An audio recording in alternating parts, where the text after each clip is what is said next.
Yeah, don't worry about it. Go ahead and just email me the homework when you're done. All right, guys, let's just jump right in with exploit dev.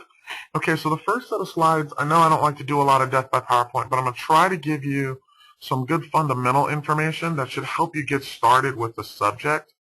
So kind of bear with me. It's going to be real basic for this first set of slides, but it's the kind of stuff that people really kind of need to know. So let's just jump right in.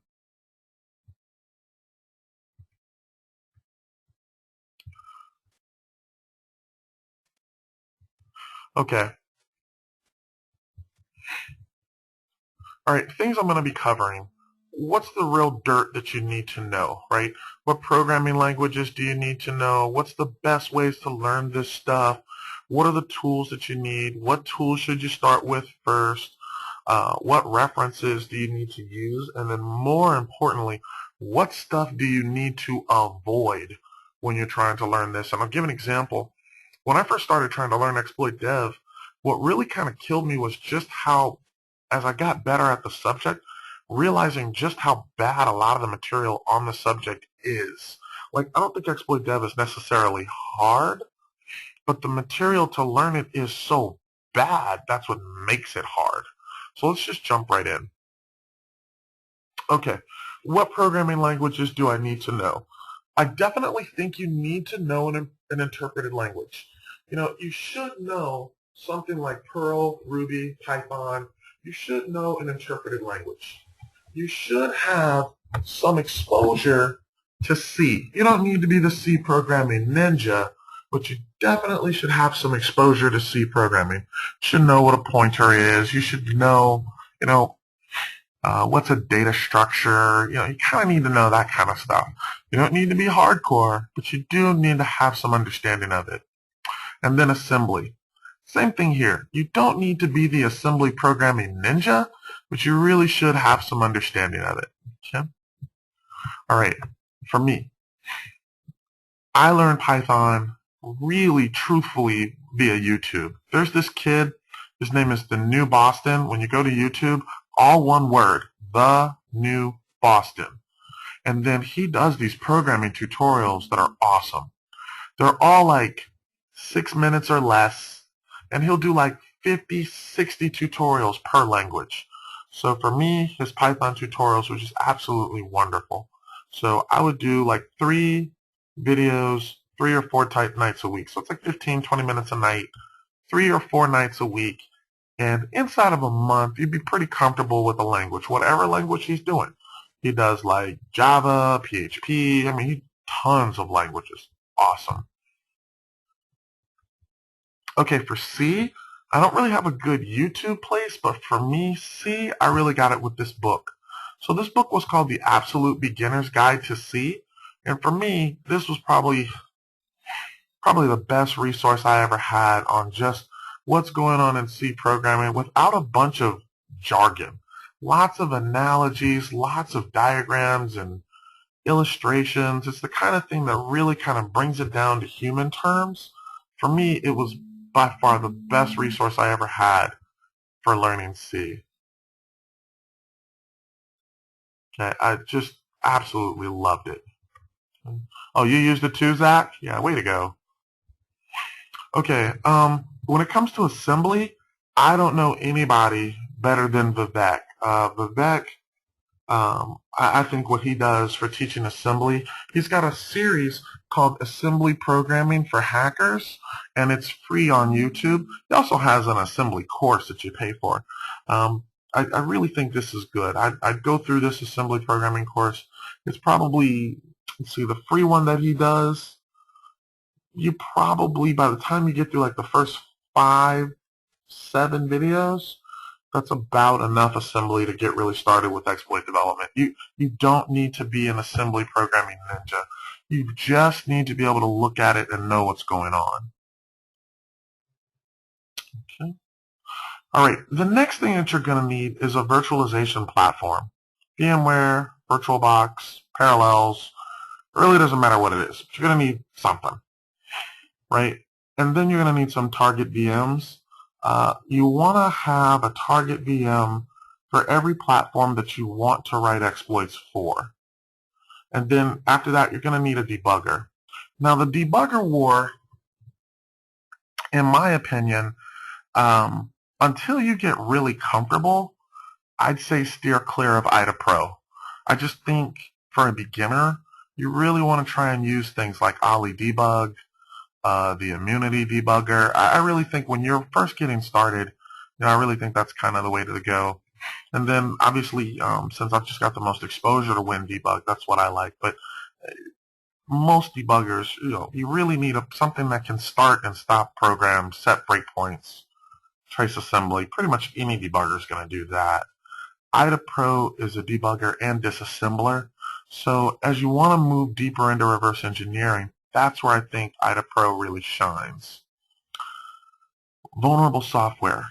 You've got to go out and grab vulnerable software. Definitely websites like oldapps.com, exploitdb.com. Exploitdb.com is really nice because every time you see a vulnerability, they usually give you the link, if they have it, to download the vulnerable software. This is going to be huge. So you read an exploit, you download the software yourself, check that exploit, and try to see if you can write your own. And I'm going to be really trying to make you do that this month. Okay? Obviously, exploit code, exploit DB, packet storm, great places to download exploit code. Okay, so for your first few times dealing with simple exploits, I'd recommend Ollie Debug. After that, I really think you need to transition to either the Immunity Debugger or WinDebug. And then, like I said, IDA Pro, really until you really get comfortable. All right, what should we start with? Okay, if you're brand new, like really, really new, never done it before, you definitely want to start with these two that I've got listed here. The Debugging Fundamentals and the SEH Exploit from InfoSec Institute. These are some really good tutorials, especially when you're brand new. Like you've never done any of this before.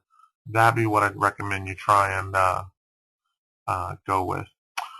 David's question is, what's so different about the Immunity Debugger? The Immunity Debugger is really basically Ollie Debug, right? They licensed it, and then they've just added a whole lot more functionality to it. So the Immunity Debugger has a lot of plugins, and it allows for Python scripting and really allows you to get in there and do a lot. But I think the interface is still pretty easy and fairly intuitive. That's why I like the Immunity Debugger.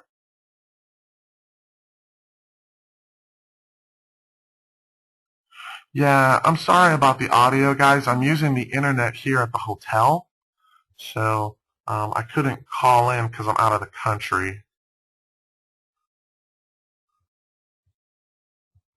I really didn't want to try and do the international call thing to dial in. Okay.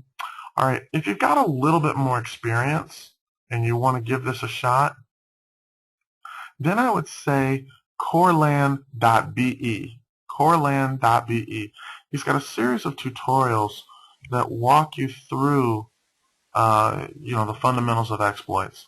So if you've kind of messed with this before, you've used a debugger before, you got some fundamentals in your interpreted language, you got some fundamentals in assembly, you've played with it a little bit, but you're not real comfortable, yeah, jump on the Coreland stuff. I think it's the most thorough material on the market. Huh. Okay, one second, guys. I'm stopping. It says the audience view is at 0. Okay, let me try and connect back to the internet and see what's going on here.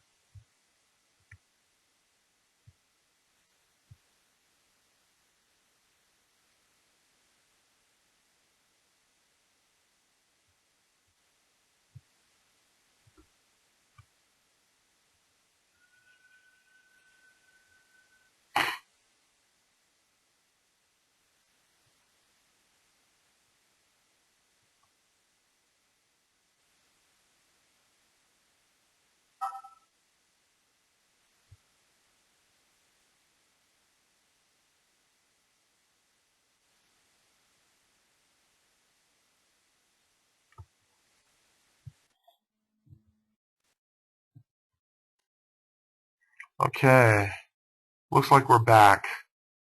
Okay, can you guys hear me now? All right, I had to disconnect and kind of connect back. Sorry about that. Oh, that was bad. All right, so it looks like we're back. So basically what I was saying is if you've got some exposure, the Core Land tutorials are really good. If you've got no exposure, oh, Sean, the same way you're asking questions using this question format box is how people are asking questions. It's just users can't see other users' questions. That's why I'm repeating the question out to everybody. Okay. All right, so what are some other things that are kind of fun to do? I really like the tutsforyou.com. They're just kind of some nice little reverse engineering challenges, and they're kind of things that are really good.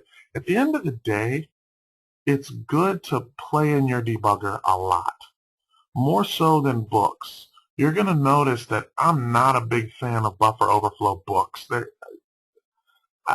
I've never seen something hurt people trying to learn this material more than books. Yeah, really steer clear of books. It's very rare, and I mean very rare, that you find a good book on this subject. Now, once you've done the tutorials I listed on the other page, so we go back to this page. If you've done all of these tutorials, then you can jump to a book. In other words, you've done it enough, you've seen it enough that you know what a stack trace looks like in a debugger. You've seen buffer overflow, you've inserted shellcode, you've redirected program execution. Like, now, some of these books will help. That's when Art of Exploitation, Shellcoder's Handbook, that's when those books. Hold on one second, guys.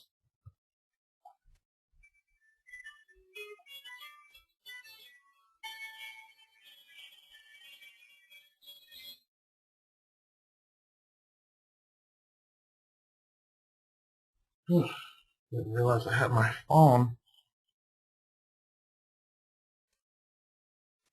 Sorry about that. Yeah, I got one of those international phones, so when I'm traveling, that's what I use. All right, sorry about that. Okay. All right, back to the books. Way too much focus on source code is one of the big problems. Most books go way too deep on source code. And then the other thing that I see is there's way too much focus on classic buffer overflows in OSs that we don't use anymore. Like, who the heck really needs to read about a buffer overflow in like True 64? Really? We don't need anything like that. So do your best to really steer clear of that kind of stuff. Art of Exploitation is good. Shellcoder's Handbook is good. But again, those books are only good when you have some understanding already. Okay? All right.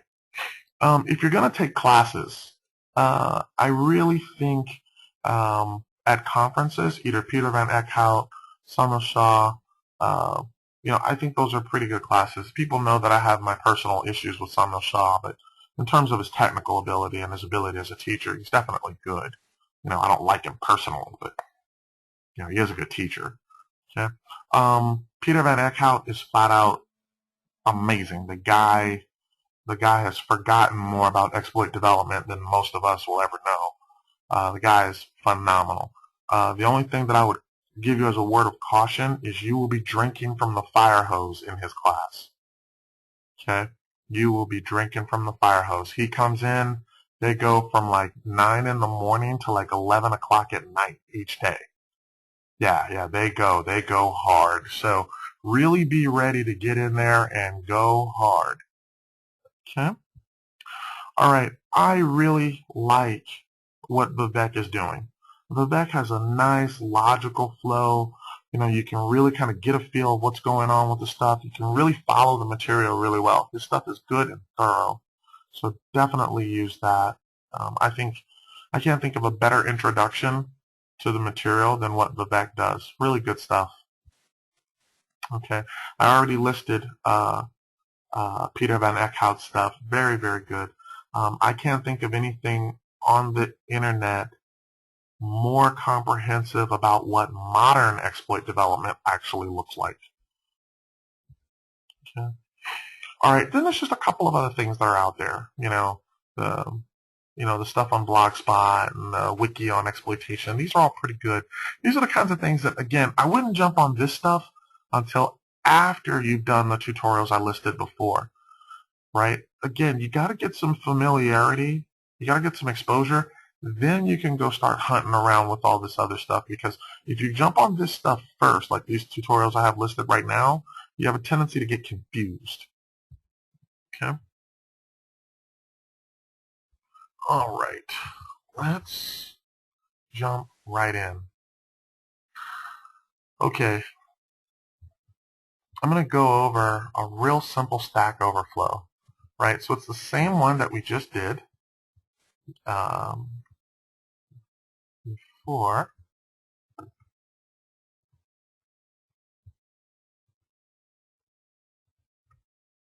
And I'm just going to restart my session since it died.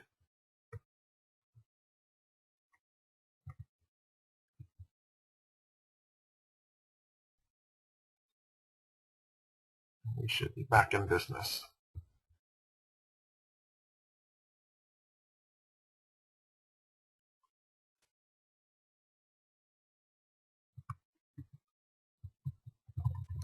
Okay, so we got this going. Let me maximize my screen.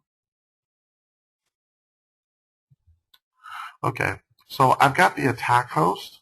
The attack host has a folder called exploit dev. So inside of the exploit dev folder is what we're doing for week 1 and 2. So let's jump in week 1. Now for week 1, let's jump in the Stack Overflows folder. So you should have skeleton scripts and completed scripts. And evidently, from what I figured out the other day, there was a discrepancy between the two scripts, but I think the bulk of it was because I was running the wrong script while doing the demo. Or maybe it was the airport noise getting to me. I don't know. So let me just jump in here and let's walk through this WarFTP script again. We'll do it kind of quickly since we've already done it, and then I'm going to go talk about the exploit dev process. Okay, so what I'm going to do is I'm going to open up a command prompt. And now what I like to do is take the address up here, copy the entire address up here. Copy that. In your command prompt, say cd, right-click and paste. Right? That'll take me into the correct directory. So let me just clear my screen. Now what I'm going to do is I'm going to say Python warftp1, that's the first script. Right? And I'm just going to hit enter. And you see that it says user and then a bunch of A's. Now let's go look at the code. So we'll right-click, we'll open it with Notepad++, and we'll see all it's doing is it's going to create buff, which is user, and then appended to that is 800 A's. Not too bad. So what we're going to do now is we're going to take that, and I have another target. So on the XP target host, you see he's at 6.128. What I'm going to do is I'm going to start the WarFTP server, and then I'm going to start my debugger. So let's get that going. So the debugger that I'm going to use is WinDebug. Okay. You're also going to notice I've got it down on the bar down here. Okay, so I'm going to get that started. I've got the FTP server running. The debugger is going. Now you're going to see that we have the option F6. Right? F6 is how we attach to a process. Okay? So F6, I attach to a process, and I want to choose the warftpd process. So I attach to that process, say OK. Now, if you look here, here's the exe that's running. Here's the exe that's running. Now below the exe that's running is all of the DLLs that this exe is interacting with. Now when you look here, do you see how in Windows that exe has zeros in the beginning of the address? This is what's going to cause us later on to have to use these DLLs. In Linux, we don't need to do that. We can use the binary itself to find our jump addresses. Later on, you'll see that. Okay? But this is what causes people to have to look for instructions that they want to use inside of DLLs. Okay, so down here, you see that we're halted, right? There's a CC. We call that an int3. It's a software breakpoint. So we're just going to say G to go. So now we're running. Now over here on the other machine, I'm going to run warftp1 pipe to netcat 192.168. And what's going on with my computer? 68.6.128 port 21. So when I hit enter, you see how it prompts me for my password? It took the username. Now it wants the password. So I'm just going to hit Control C. Right? That kills it. Now let's go over here and let's take a look. Now you'll see that my program crashed. So down here, let's look at these registers. We see that EIP, extended instruction pointer, his register value has 4141414141. So that means that those 800 A's, those A's, the 41s, right, because that's the hex for A, those A's got into EIP, the register of what's about to run.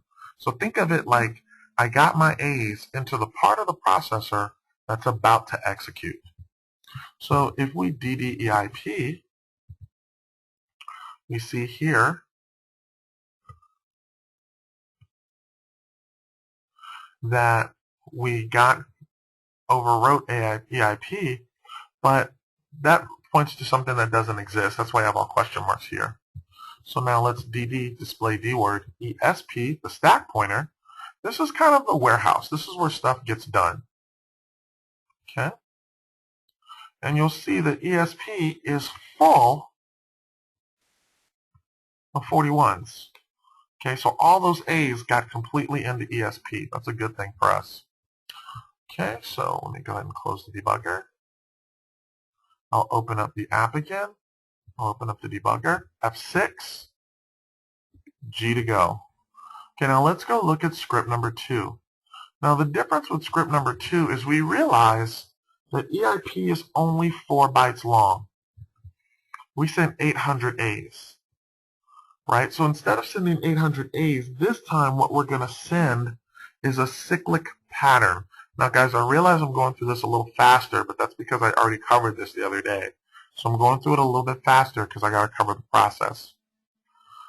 So if we look at that pattern 800.txt, you'll see that it's a series of non-repeating characters.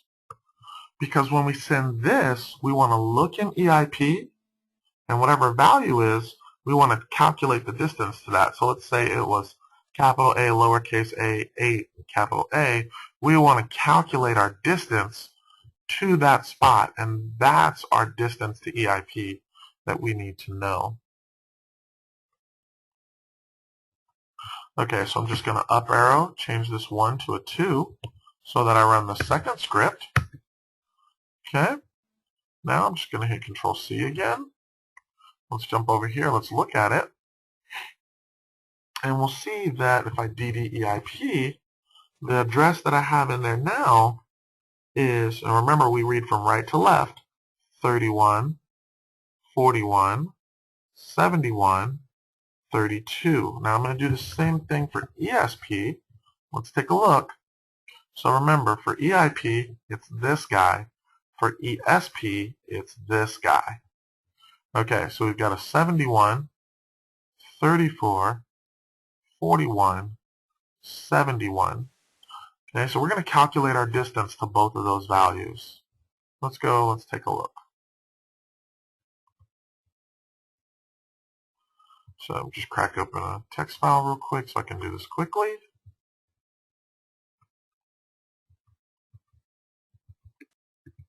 Okay, so this is just getting me into the right directory so I can do what I need to do. Now we're going to use the Metasploit tool called pattern offset. Now pattern offset will calculate the distance to that number. See, there's the 3141, right? 7132. There's that number that we got from EIP. So distance to EIP, 485 bytes.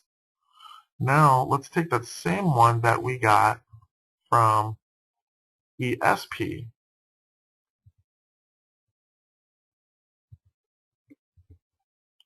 Okay, and we see that ESP is only 8 bytes away.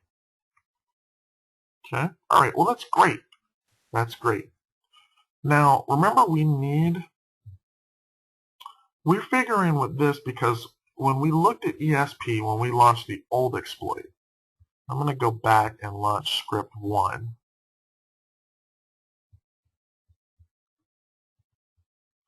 Okay, so the thought process behind this is if you look, when I launch script 1, I come over here, if I DDESP, you look at all that, all those 41s, that is space to put my shellcode. So the thought process is all those 41s, that proves to me that I could put my shellcode inside of ESP.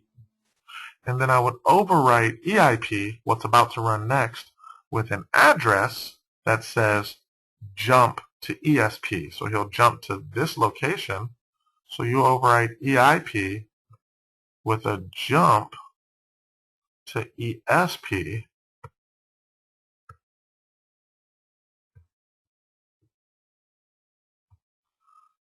And that'll take him straight to here.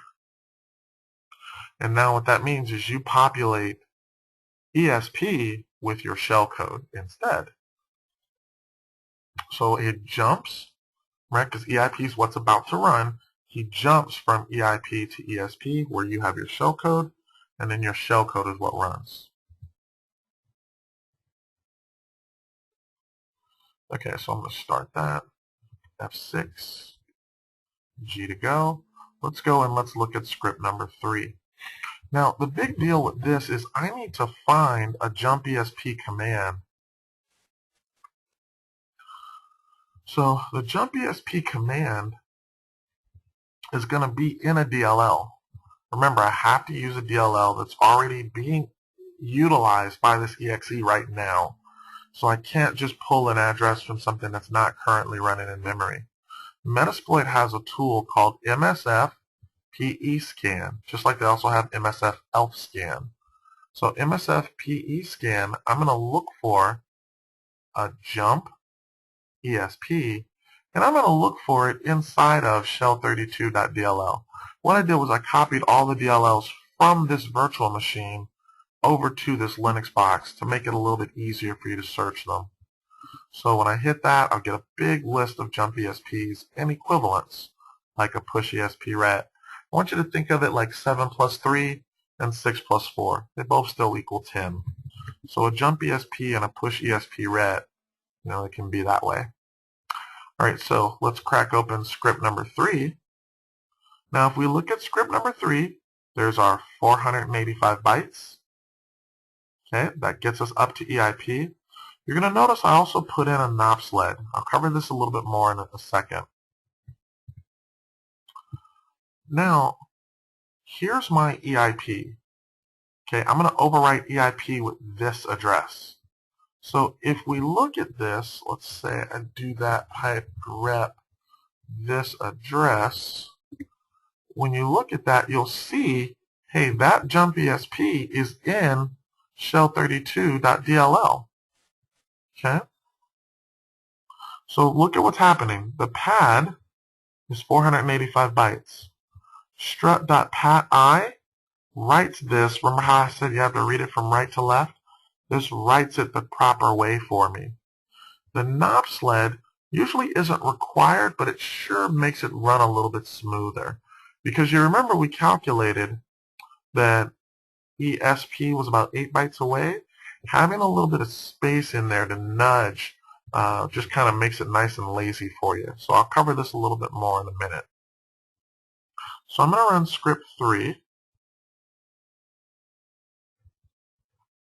And what I want is, do you guys see right here where it says shellcode? For shellcode, I've got CCs, software breakpoints. So I've got 100 of them. 100 CCs. So let's run this. Okay, it ran. Hit Control C. Let's jump over here. Let's take a look. So if I zoom in, you can see the application halted, and it halted on a what? In int3. So if I DD, display DWord, EIP, what's in EIP? Look, what's in there? There's all those CCs. Now the program froze. You're in your shellcode right now. These CCs, we call this dummy shellcode. So now that you know you've triggered the exploit properly, you've redirected the code, you've jumped to your shellcode, now you just replace this with an interpreter shell.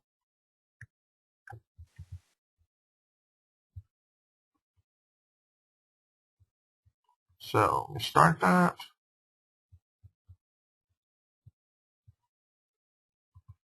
Now if we come over here, let's look at script 4. So if we look at script 4, there's a lot going on in script 4, but let me kind of explain it. Okay. We've got our 485. We've got our NOP sled. We've got our jump to EIP. Now the shell code is commented out, and I've replaced it with real shell code. The real shell code just opens a bind shell on port 4444.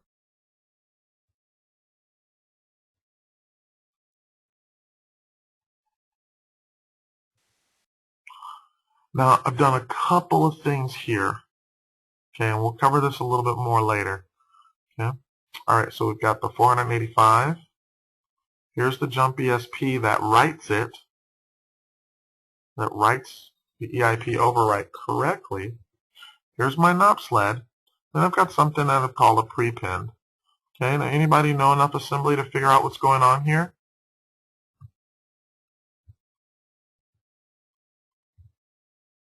Okay, so there's my 485. Here's my jump ESP. I should land in my NOP sled. Then I'm going to hit this prepend. Look, add ESP negative 1001, and then increment ESP. Then I'm going to run into my shellcode.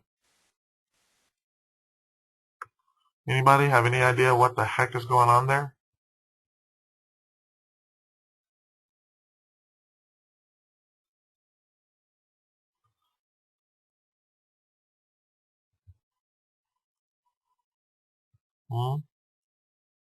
Okay, getting real quiet out there, huh?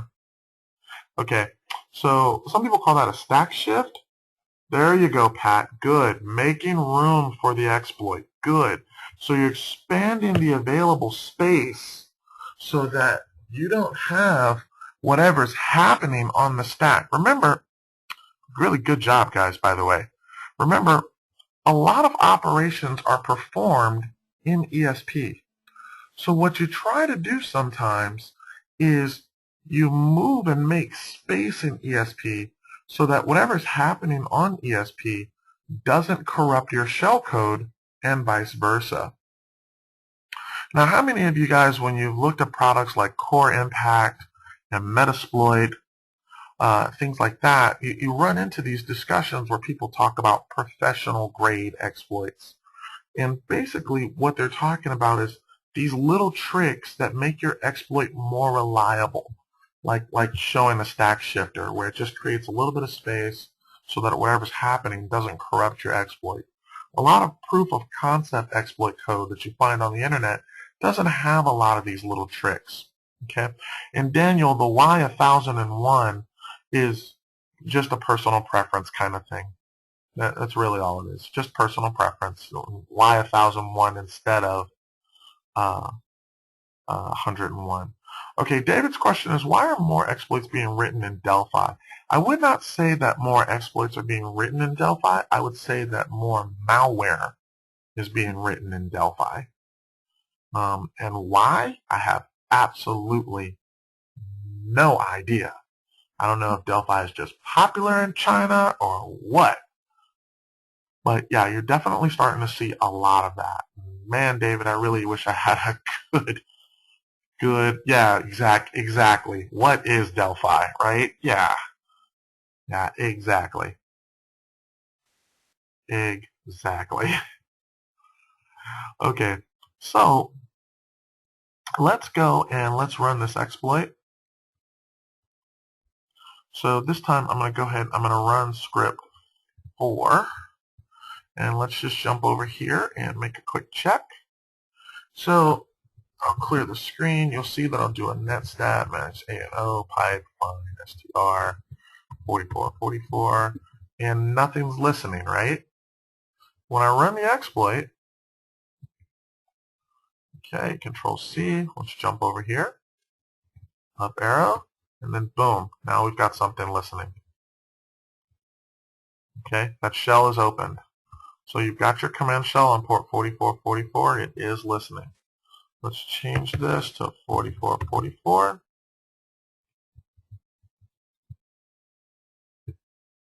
Netcat into it, and boom, we've got ourselves a shell. Okay. All right, so yeah, that process that people go through, that's what I wanted to talk about right now. So with exploit dev, the biggest thing that I think you need to get started with is not getting drowned out in details. I really think way too many people get bogged down in details. As long as you understand the concept, you can troubleshoot your way through an exploit. So you're going to hear a lot of people throw around a lot of terms that really tend to mess people up, right? So you hear things like a word, a D word, right? So your word is just 16 bits. Your D word is just 32 bits. You're going to hear people talking about registers, EIP versus EAX versus, ESI, At the end of the day, when you're first getting started, don't beat yourself up. You just need to know EIP is what's about to run next.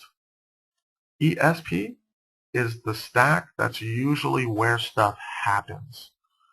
EBP is just a few spaces behind ESP. It's all relative, right? ESP is a few spaces in front of EIP, 4, 8 bytes, something like that. Don't beat yourself up. This stuff comes. The more you're around it, the more it comes. Okay? All right. A lot of people ask me, well, hey, is this stuff any different when I go to 64-bit? No. No, it's really not. So if you guys look, when we did 8-bit assembly, you see way over here when the accumulator, you see on the bottom you have AL and AH, right? The higher level bit and the lower level bit. When we went to 16-bit architectures, we called it AX. When we went to 32-bit architectures, do you see how it encompasses a little bit more? We call that EAX, the accumulator register. Now in 64-bit, when it encompasses all 64 bits, it's RAX. So your distance to EIP, distance to ESP, all those things don't change. The process is the same. What you call the registers is different, but the process is the same. So don't beat yourself up of, oh my God, 64-bit is going to be so much different. The numbers are just longer, right? Okay, we talked about this little endian versus big endian, and it's just how the numbers are going to be represented. So some numbers are going to be represented from right to left. Some are going to be represented from left to right. We call it most significant bit and least significant bit. Okay, let's go through the components of an exploit. Okay, the first thing you got to understand when you're doing exploit dev, you're not exploiting a server, you're exploiting a process. Now the process that you're exploiting can usually be reached over a network port, or it can be reached via a client app, right? So, generally keyboard input or file input. So if it's a process that's connected to a logical port, you need to talk the protocol of that port to get to the process. If it's a client-side app, you need to craft the correct keyboard input or the correct file input for that process to consume it. Okay? So this is why people have like the difference between an FTP exploit versus a PDF exploit. With a PDF exploit, you have to craft a malicious PDF file that contains the buffer overflow and shellcode in it. Then when the PDF viewer opens that file and renders it, that's when the exploit actually runs. Versus an FTP exploit where you connect to port 21 and the data that you send over the port gets injected into the processor. Okay, there's 3 components to any exploit. Component number 1, connection to the process. Either you connect to the service or you create a file or input that's consumed by the process, right? Part number 2, trigger the overflow. You're either going to overwrite you're generally going to overwrite EIP with some sort of a jump to register or call register instruction. And then you're going to execute your payload. And that payload is going to be sitting in that register that you jump to. So the payload is just assembly instructions designed to execute after you've gained control of the program. That's one of the things that a lot of people misunderstand. The shellcode, or the payload, is separate from the exploit. The exploit is that overwrite EIP jump to ESP, right? That's the exploit. The payload is what we run after the exploit is done. That's the bind shell, the reverse shell, the interpreter shell, the download and execute payload, the user add payload. Whatever the heck you do after the execution after the overflow, that's the payload or the shellcode. We traditionally called it shellcode because it usually opened up a command shell. Okay, so I want you guys to think about this, right? Connecting to a process. You can find code on the internet somewhere to connect to an FTP server, connect to a web server, connect to a DNS server. You can find that code in an interpreted language, Perl, Ruby, Python. You can find some code that'll help you connect to a server. You can find the specs for a document so that you can create a PDF file, create an Office document, create a QuickTime movie file. You can find those specs. So as you start to look at this, the key components, when you just need to connect to the process, it's really not that hard. Okay? Step 2, when you actually need to trigger an overflow, the only 2 questions I would ask you is, can you write a for loop? Right? Something that's going to generate enough characters to overwrite EIP? And then can you search a binary or DLL for a jump instruction to an area of memory that you control? Because really, that's the process, right? And then step 3, can you run a tool that can generate a payload, like MSF payload? Can you go to exploitdb/shellcode and just find shellcode that you want to stick in your exploit? Or can you go through the process of writing the instructions manually in a higher level language like C and then compiling them down to assembly, which is what most people do. Very rarely do people sit down and write raw assembly shellcode. It's a good experience. It's a good thing to learn how to do, but generally when we're working, it's not something you do a lot of. Okay? Now I want you to think about these 3 steps, because the only time that you would need to write custom shellcode is if your custom shellcode is being detected. So when a lot of people are trying to figure out, okay, when I'm trying to write my exploit, the first thing is am I connecting to the process properly? Am I connecting to FTP, creating the file properly? Am I doing that right? And I need to do that right so that I can reach the point that I want to use to trigger the overflow. Now when I try to trigger the overflow, from that, can I jump to an area of memory that I control? Anywhere that you write your 41s, if they're in ESP, you say that you control ESP. If they're in ESI, you say that you control ESI. If they're in EBP, you say that you control EBP. So you would just need to find an instruction that helps you jump to that area that you control. And then the actual shell code, the bind shell, the reverse shell, the interpreter shell, the whatever. So when you're being detected, here's the part where it really starts to become applicable to us as pen testers. When I'm being detected, I'm going to take my exploit, and then the same way that I made that skeleton script, I'm going to run the exploit in that skeleton format on a host with the antivirus or the IPS and try to figure out, is it detecting the connection to the process? Is it detecting the actual overflow? Is it detecting the actual shell code? And that's the real key to why exploit development is useful to me as a pen tester. I don't really write exploits on pen tests. Just being honest. I very rarely have time on a 1 or 2 week pen test to find an app, fuzz it, test for the proper places to actually find that jump ESP. And we don't have that kind of time. Usually I'm testing hundreds of systems at a time. Very rarely do we have to find one app and take it to the point of exploitation in a pen test.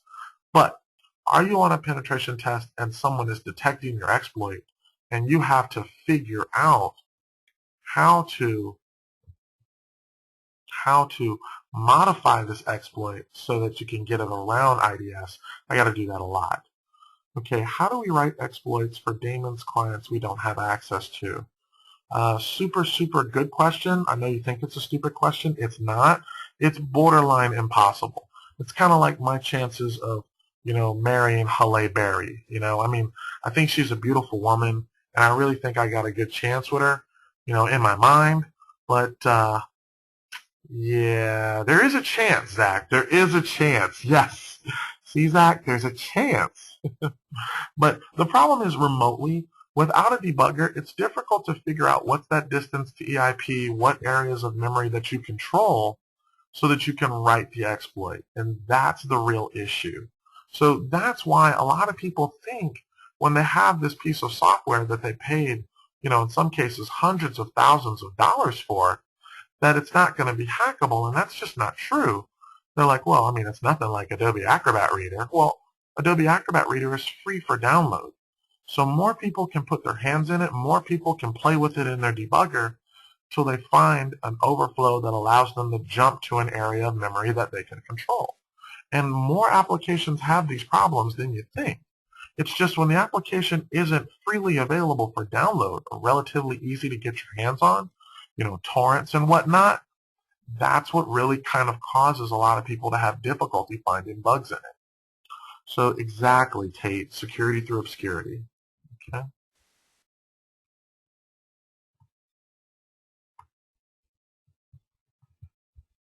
Okay, so here's the process that I walked you through today.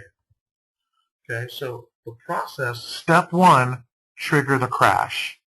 Step 1, trigger the crash. You send enough data that the application, EIP, gets overwritten with your A's. So now you got into the part of the processor that's about to run next. That triggers the crash.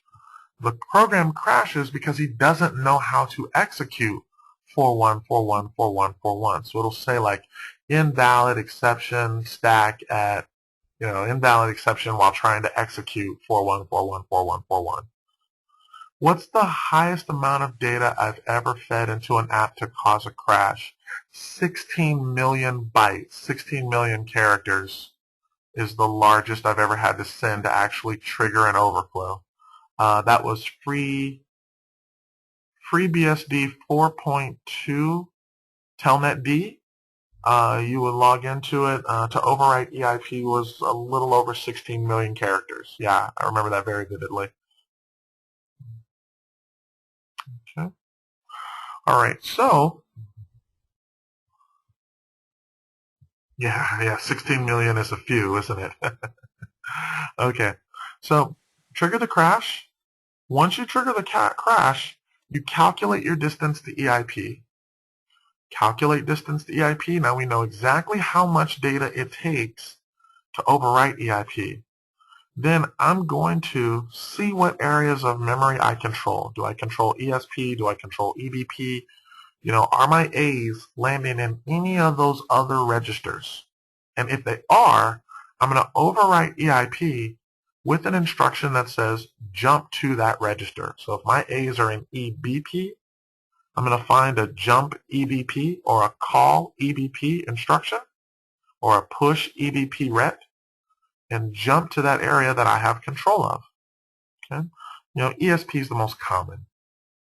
Now, I like to use M3s, those software breakpoints, because what we're shooting for is, can I jump and land in my M3s? When I do that DDEIP and I see all those CCs, I know that the exploit worked properly and I'm in my shellcode.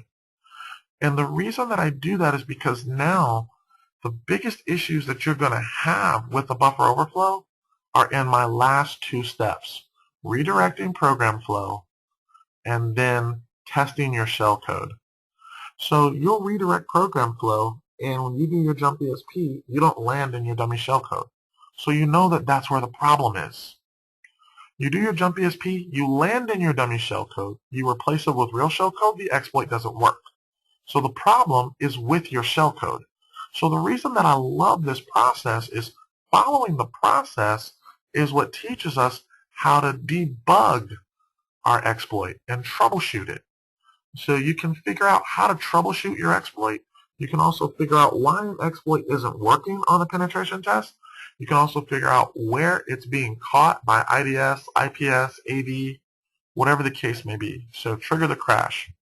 Create an overly long string of A's to the vulnerable service, right? Or create a file that contains an overly long string of A's that'll be consumed by the application. Okay? So after that, we need to calculate our distance to EIP. So here's where you saw us do that pattern offset. So we send that cyclic pattern, we calculate our distance to EIP.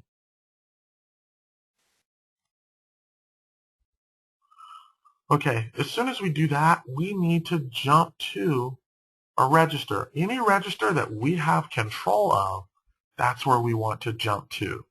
So it's going to be a jump to register, a call to register, a push register immediately followed by a return. So if your data is in ESI, you're probably going to use a jump ESI, a call ESI, or a push ESI ret. Okay. Now there's plenty of tools that you can use. You can use like findjump.exe, memdump. I'm teaching you MSFPE scan. You can also use tools like Mona. A lot of people are familiar with Mona.py. There's tons of tools that can do this, but at the end of the day, you just need to find the instruction that jumps you to that area of memory.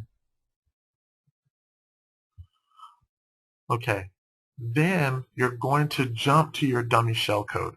When you land in your dummy shellcode, you replace the dummy shellcode with real shellcode. Now at this point, you test your exploit. Either it works or it doesn't. Now, once we get to this point, we know that the trigger the crash worked. We know that the calculate distance to EIP worked. We know that the jump ESP worked because we landed in our M3s. So if the exploit's not working at this point, there's only two problems: bad characters or not enough space for shellcode. I'm going to teach you how to test for those. Okay, so Adrian's question is, how come we're using XP for exploit development instead of Windows 7 or Windows 8? And we are going to use Windows 7 at the end of the class. But you have so many skills that you need to learn with the basics of exploit development before you can start trying to do exploit development on Windows 7, because that's really like some separate the men from the boys type of hacking. Because once you start doing this stuff, you're going to start dealing with Microsoft trying to stop you. Right now, nothing's trying to stop us. What if every time we did that calculate distance to EIP, what if that distance changed every time the computer rebooted? So it wouldn't be 485 bytes. Every single time the computer reboots, that distance changes, right? That's ASLR, address space layout randomization. What if when you do that jump ESP, you can jump there, but you can't run anything, right? It's marked non-executable. So that's data execution prevention, DEP. Now, what if you have ASLR, right? The distance to EIP changes every time it reboots. And data execution prevention, when you jump to any place in the stack or the heap, they're both marked non-executable. You can't run anything. That's ASLR and DEP. That's the two combined that you're going to have to deal with. You're also going to have structured exception handler, right, which handles you overriding EIP and then redirects the execution flow. So when you're trying to write an exploit for Windows 7, you need to know everything that I'm showing you right now and how to bypass those 3 security mechanisms at the same time. Yeah, Daniel, see what Daniel's asking about Code Cave. So there's plenty of techniques to get around ASLR, DEP, structured exception handler, emit, the new suite of security mechanisms that Microsoft has added. There's plenty of tricks to get around them. But the thing that I try to tell people about exploit development is it's kind of like the Linux kernel. If you're trying to be a developer for the Linux kernel and you came into it, back in the time that me and my buddy Fong, who's on this class, when we first started with this back in the Stone Ages, the Linux kernel was really small. So there wasn't a lot to learn. And if you started developing on it back then, it just grew and got bigger and more complex, but you grew with it. Now, people who do exploit dev, that's what's happened to them. When they started with exploit dev, they grew with it. So DEP came in, structured exception handler came in, then ASLR came in, then EMET came in. They grew with each of these mitigations, and then they learned the bypass trick for it. Whereas if you're brand new, what happens is you kind of have to walk through the history lesson, and that's the reason I teach it this way, because you'll start to build this logical process, right? And then when something's happening, you'll debug your process. You go, hey, I reran this exploit 3 times. My distance to EIP is not working. Okay, I must be dealing with ASLR.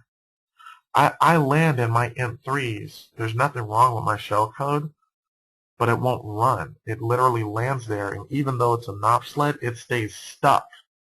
That's data execution prevention, right?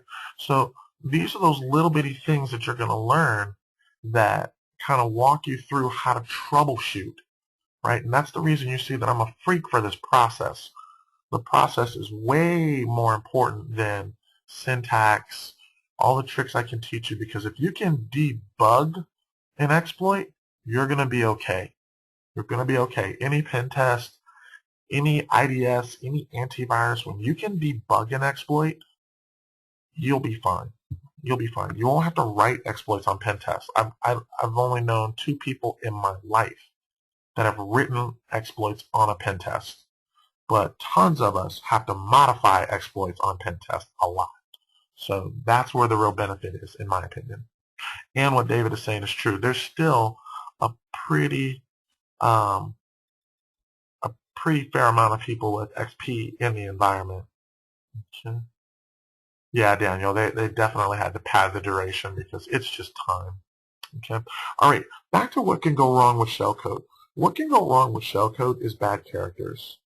So for whatever reason, the application thinks whatever character you have in your shellcode, he's interpreting that as a terminator of some sort, a delimiter of some sort. The application doesn't like a colon, a semicolon, 00, a null or a carriage return or a line feed or something like that. For whatever reason, the application, does not like that.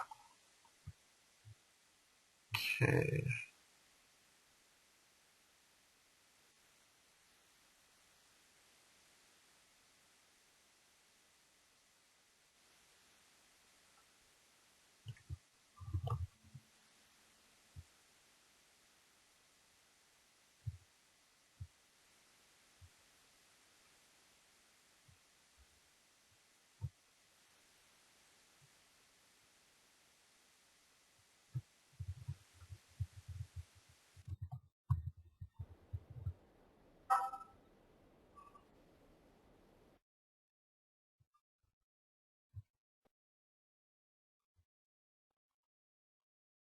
Okay, can you guys hear me again?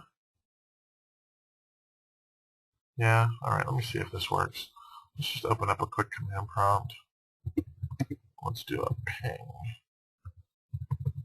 yahoo.com-t. Let's just leave that sucker running. Hopefully that'll keep my connection open. Okay, what I think is going on when it sees that I'm not using the internet, no, that can't be right because I'm talking on it. That probably was a dumb thing to do, huh? Yeah, that can't be right. I was about to say, hey, it sees that I'm idle, but I'm talking to you guys, and then I'm doing this webinar. So yeah, that's stupid. Okay, your instructor's stupid. Sorry, guys. I have no idea why it keeps dying then. Bandwidth threshold? Yeah, maybe. I don't know. I don't know. Absolutely no idea. All right, let me just kind of keep this over here. Kind of give me a heads up if the thing blows up on me, huh? All right, let's jump back in here.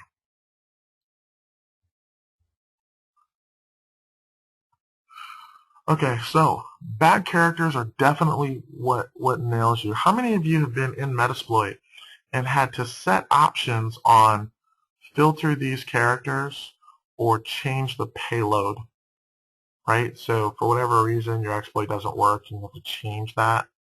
Another thing that you run into is size limitation because, with exploits, size does matter, right? So maybe you don't have enough space for your shellcode. Maybe, when you look at it, your shellcode is like 500 bytes, but you only have like 200 bytes to put your shellcode. So you got to come up with something.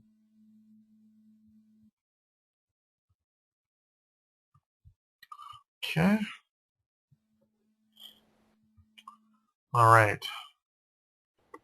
Okay. So how many of you actually got the WarFTP exploit to work? You guys got this sucker working?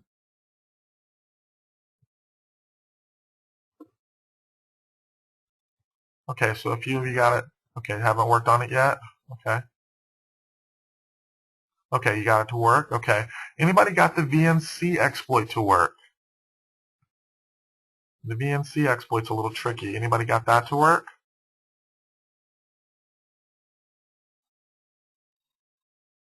Okay, you're still working on the VNC one? Okay. Okay, you got the WarFTP working, okay, but not the VNC yet.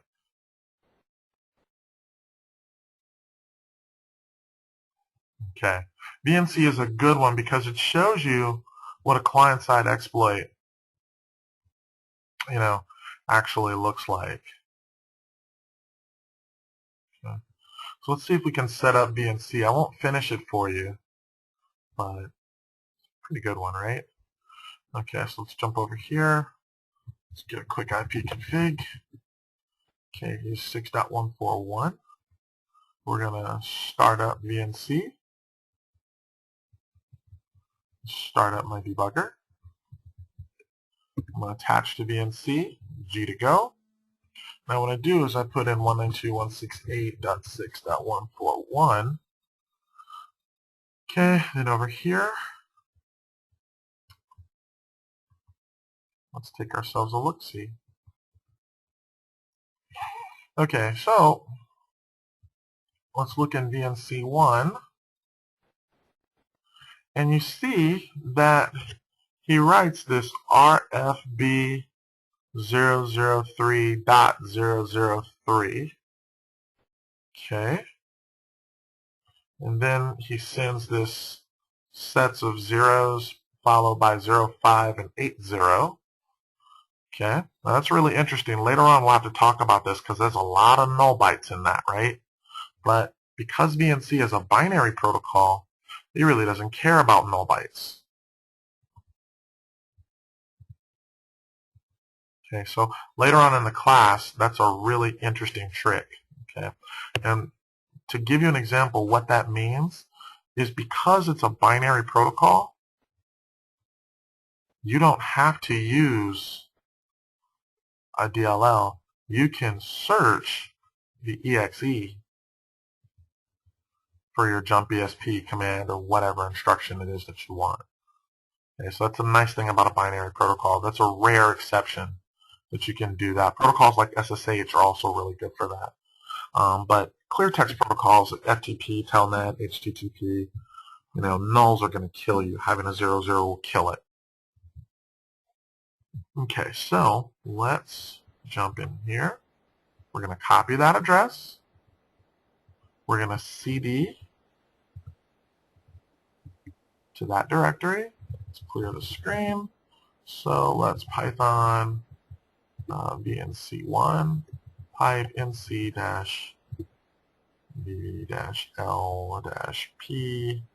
Let's make it 5900. That should be what it runs on, right? Okay. Now we've got our listener. When our victim machine connects to this host on port 5900, he's going to receive the VNC1 exploit. So let's take a look right here. I click OK and cross my fingers, see if it worked. Let's look over here.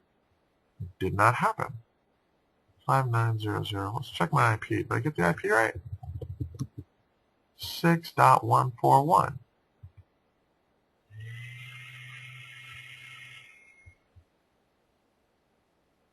Uh-oh, I lost my network. That's strange. Okay, now it crashed.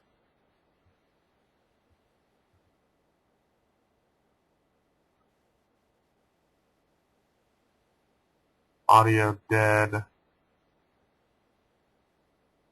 Ping transmit failed. Oh, looks like it's coming back. Okay. So you guys see that request timed out? Transmit failure, general fail. Can you guys see this now? Transmit failed. Yeah, so it's something with the network here. Okay. All right, let's go. Let's try this again. So let's start that. Start the VNC viewer. Start the debugger. 6. G to go. Let's make sure the exploit's set up. Okay, exploit's set up. Let's give it a shot. And boom. Connect to it on 5900. And I got nothing on this end. And boom! There we go. That looks better. RFB connection failed. There's all the A's. And if we look EIP, 41414144141. That is absolutely wonderful. So let's DDEIP. Okay, this is starting to look the same, right? DDESP. Okay, this is starting to look the same, isn't it? So even though that was a client-side overflow, right, we exploited the VNC viewer, not the VNC service. The VNC viewer, the guy trying to connect to a VNC session, that's what we exploited. So that was a client-side application. That's no different than exploiting a browser. It's no different than exploiting, somebody running Java, that kind of stuff. Okay. All right. So now, guys, are you seeing that that process is going to be the same? You've triggered the crash. Your next step is going to be to calculate distance to EIP, right? So we jump over here, we look at VNC2, and you look at VNC2, what's being sent? Because you have to calculate your distance to EIP. Once you calculate your distance to EIP, then you're going to say, all right, I need to know my distance to EIP and I need the address of a jump ESP. So if we look at this, it's not filled out. Look, distance to EIP, it's all zeros. You got to tell me what that is. Your jump ESP, what you're going to overwrite EIP with, you got to figure out what that is. You got to find the DLL that's in use or use the binary, use that MSFPE scan, find that address that goes here. And then once that happens, you should land in your int3s. That's going to be your homework. Okay? So if you understand the process, you'll see what you have to do, right? You're like, hey, I get this now. I need to trigger the crash, calculate my distance to EIP, find my jump ESP instruction, and you'll see those commands that I gave you to do it. Once you do that, you land in your int3s. Once you land in your int3s, you stick in your shellcode. Now for me, Joe's super lazy, we already have some shellcode that works, don't we? So we've got shellcode that works from a previous exploit. So it wouldn't be a bad idea to just crack open, let's say, this exploit and grab this shellcode. Okay?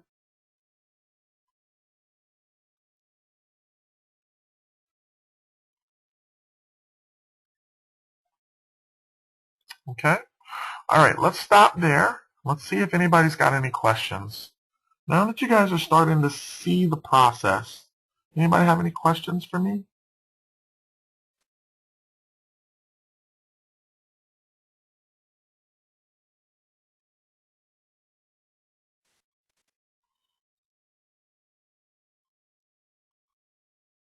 Does Immunity let you automate this process? No, but all debuggers, WinDebug, Immunity Debug, Ollie Debug, have a lot of little debugger plugins that automate parts of this process. So you can find your distance to EIP without running it like 4 or 5 times. You can find, what register you have control of. It'll be like, hey, your 41s are in ESP, ESI. You can automate parts of the process. Okay. All right. How do we find exploits?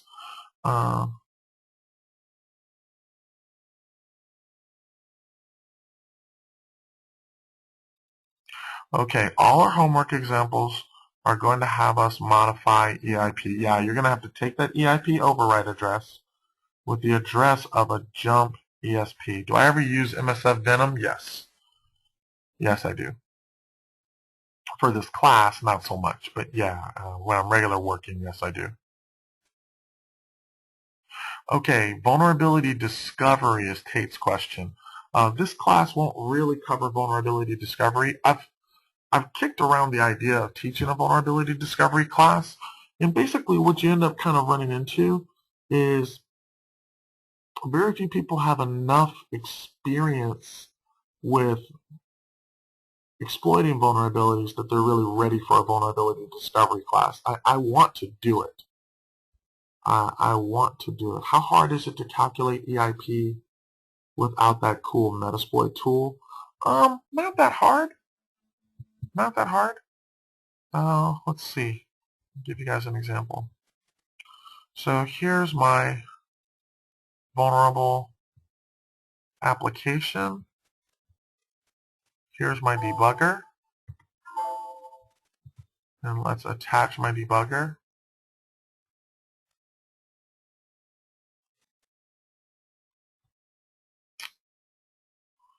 So I get that attached to it.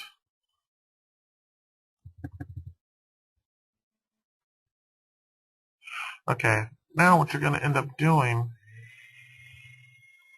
let's see, I think it's going to be under EP, right? No, it's not going to be downloads.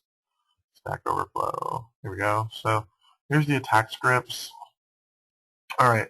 So let me try and answer a couple questions in one shot. Okay, so the first question is, how do we find a vulnerability? Okay, so someone gives you an executable. So they gave me this vulnerable server. Because it's a server, it's attached to a logical port, right? So I'm going to open up a command prompt, and I'm going to netcat into this application. When I netcat into the application echoes back that I've connected to it. Okay. So you see the application says, hey, I received a connection. Okay. Now when I connect to it, you see how it says, welcome to vulnerable server? Enter help. So when I type help, I get all the, some people call these methods, that the server supports. Okay, so the server supports all these different methods. Okay, so this is no different like get, head, put, prop find, web dev, like a regular web server, right? And then after that, it's going to take, an argument or a set of values that immediately go after that. What we're going to do is, now that we know how to connect to the port and we know the methods, right? These are the entry points to the application is what these are, right? You can only enter the application through one of these methods, right? So what you're going to do is you're going to write your fuzzer to look for that. So if you look at this code, he's like, okay, I'm going to send buffer of A's, counter is 50.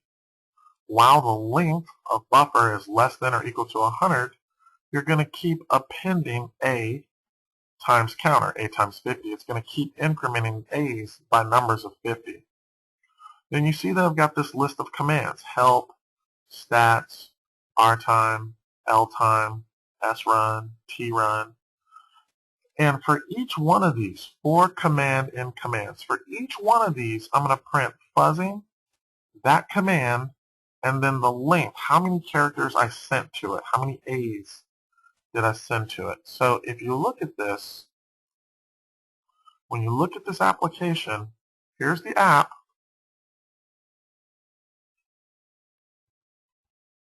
here's that little fuzzer that we wrote. We double click it, you see it's running. Eventually the application blows up.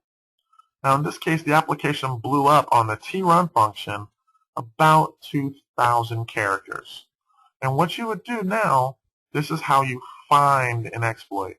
You have to write a fuzzer for it, right? This is what we did. We wrote a fuzzer for the application. Now when you look in the debugger, you see EIP has what? 41414141. You look in EAX, you see that the trun function and all the A's came in. You also see that you have A's in EBP. You have A's in ESP. You see it? You have your A's in there. So what you're trying to do is you're trying to say to yourself, okay, these are the areas of memory that I control. Now it seems to crash on this trun function, so I want to isolate the crash. So let's rerun that. Let's rerun the debugger. Let's attach to it. Okay, F9 until it says it's running.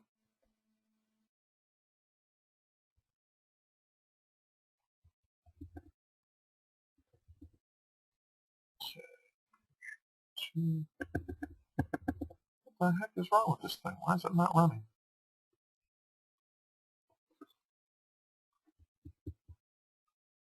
Okay, Control 2 F9. Man, it said it was running. 1 second here.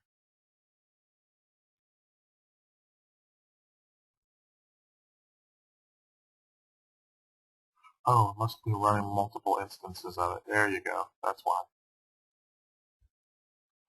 Okay, let's close that. Let's close this. Okay, so it's completely off. And we'll open up the debugger. It's attached to it. I need to fix that.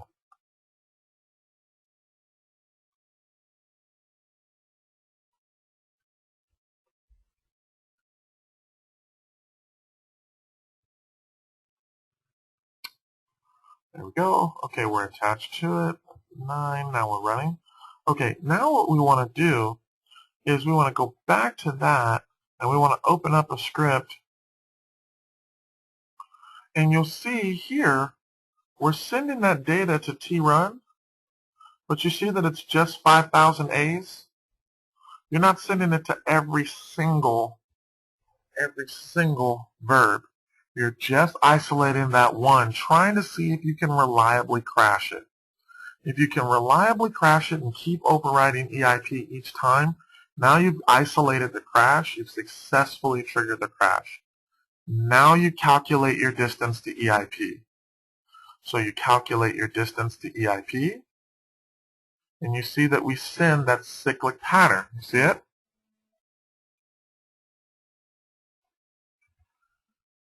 After you run that, you just look at what's in EIP, right? EIP gets overwritten with this value, right? Which means we have to read it backwards. 38, 43, 6F, 39. When you convert that, the hex for that is 8C, lowercase o, and the number 9. So I search for 8C09. I cut it off right there. I put quotes at the end of it. And then my very next line just says print the length of it. So when I run that, it'll tell me my distance to EIP is 2006. Okay? So you don't necessarily need the Metasploit tool to do it. You can use debugger plugins that do it. You can do like I did, do it in Python. You can do it with Metasploit, or you can like manually count it out yourself. Okay. All right. So hopefully that should show you how do you find a vulnerability. You find a vulnerability by fuzzing, sending lots of characters to every single point in the application that the application takes input. Whatever, any point in the application that takes in data, that's a point that you fuzz. When the app crashes, now what you want to do is you want to see if any time during that crash you can control EIP right now. Later on, we'll start saying, can you control other registers? But for your simple Stack Overflow, all you care about is trigger the crash. When you trigger the crash, do you have control of EIP? If you can overwrite EIP with a crash during the crash process, you've got a Stack Overflow.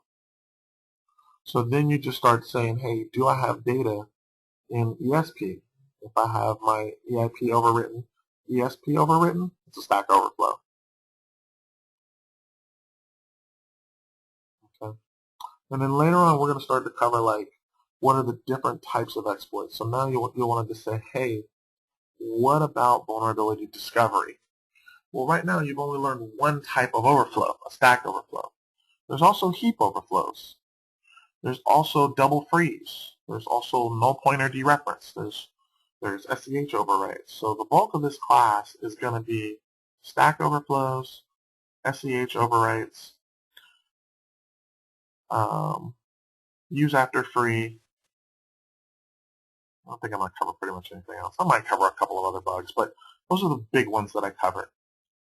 If you're going to do a vulnerability discovery class, once a person gets beyond what's called dumb fuzzing, that's what we're doing right now, dumb fuzzing, then you have to start teaching them what's called smart fuzzing. So an example of smart fuzzing would be, let's say you have an airplane application. So the airplane application only allows you to register people sitting in the exit row on the day of the flight, right?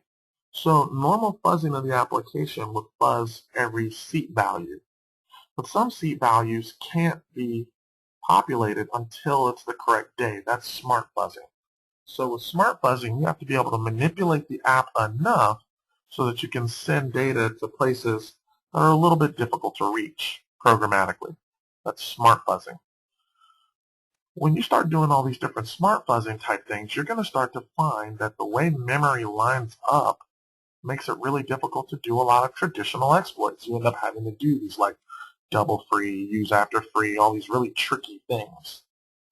So until you've written exploits for each of those different types of things, it's hard for me to say, here's how you look for a use after free, until you've written a couple of exploits for it. So you have to teach basic exploit development, where a person takes a working crash and builds an exploit, and then he gets exposed to a lot of different crash types before you can teach him how to find all of these different crash types. Does that make sense?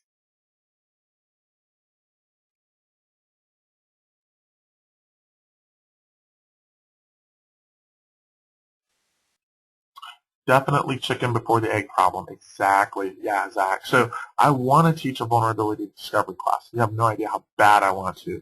And, I talk to Vivek of Security Tube about this kind of stuff all the time. And we keep talking about what the student would have to know to even try this. And we went through like Bug Hunter's Diary. We went through that book and we like mapped it all out. And the problem with the book, not that the guy's a bad writer or anything, but when the guy's talking about stuff, he assumes that you know what these different vulnerabilities are.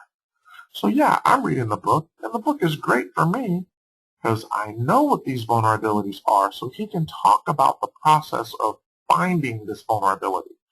But most people don't know what a use after free is, don't know what a double free is, can't tell if they're dealing with a null pointer dereference, right? Because when they see that crash, they wouldn't know if that's a crash that traditionally is exploitable, right? Because not all crashes are exploitable. So a person needs to be able to understand, when the crash happens, is the crash happening under conditions that are traditionally exploitable? So that's the issue with it. And yeah, you're right. You have to make this class a prerequisite, and then probably one more class after this one before you can really get into vulnerability discovery. Now, there's a guy.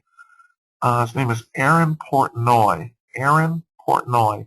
And I believe he does a vulnerability discovery class at Recon, the conference in Canada. I think he covers that. But he's doing it in like 1 or 2 days. So I don't know how much of this he can actually cover. But that was a class that I know I had thought I really wanted to take. Yeah, it would be really interesting to kind of see his take on it. He's a really sharp guy. Really sharp guy. Okay. Yeah, it'd be really good if it was something like a week long. Now, Dino Dizovi, he does a class where he talks about how to find use after free bugs, but my understanding is that he does that via source code. He's not teaching you how to fuzz for that, because later on in the month when we do a use after free bug, you're going to see that memory is allocated, then freed, then the memory coalesces, and you have to be able to address that memory after coalescing. So I don't even know how you fuzz for something like that. The way my understanding is that he's teaching it via source code. I could see teaching it that way, but to write fuzzers for that, good God, I think walking on water might be easier. Those guys who come up with this kind of stuff are smart. Like I said, these guys have forgotten more about hacking than I'll ever know. I'm not that smart. You know? Okay, guys, I think we're going to wrap up for today and leave the homework as is and make that for the end of the week. So let's get the homework. Challenge will extend till Sunday. So if you can write 3 exploits in this format, that'll be a $25 credit. Every week that you do that, if you do all 4 weeks, that's a free class. So I'd love to see if you guys get them done. Okay? Any questions for me, guys?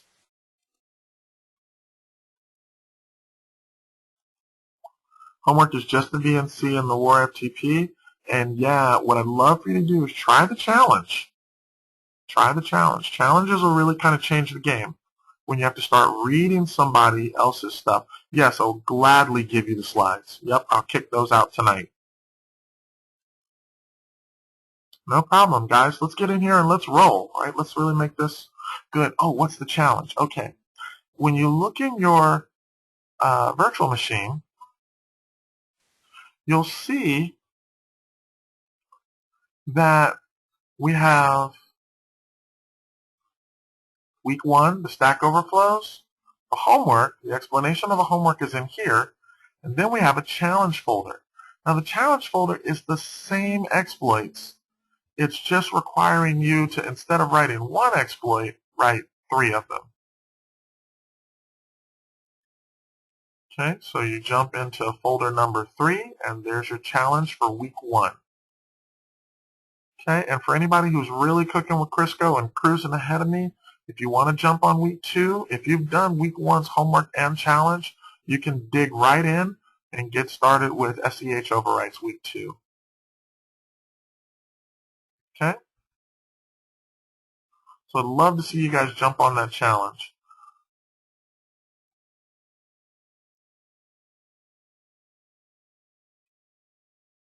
Yeah, it is pretty late here. All right, guys. The assignments are inside of the virtual machine. Also, the very first email that went out had those. So if you don't have it in the VM, you don't have it in the first email, shoot me another email. I'll send them to you tonight. Matter of fact, hold on. AWS, right?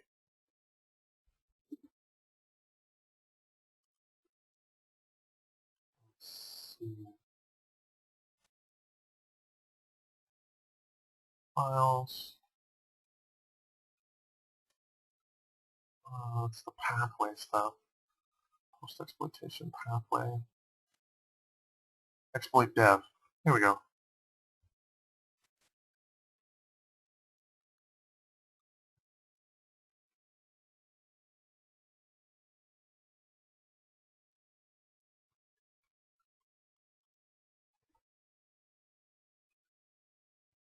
There you go. So all the homework stuff should be in that. Okay? All right, and then I'm going to put the slides in here. Okay, and we'll start getting all this stuff squared away. Okay, so I'll start uploading the slides, and we should be rolling. Okay, guys?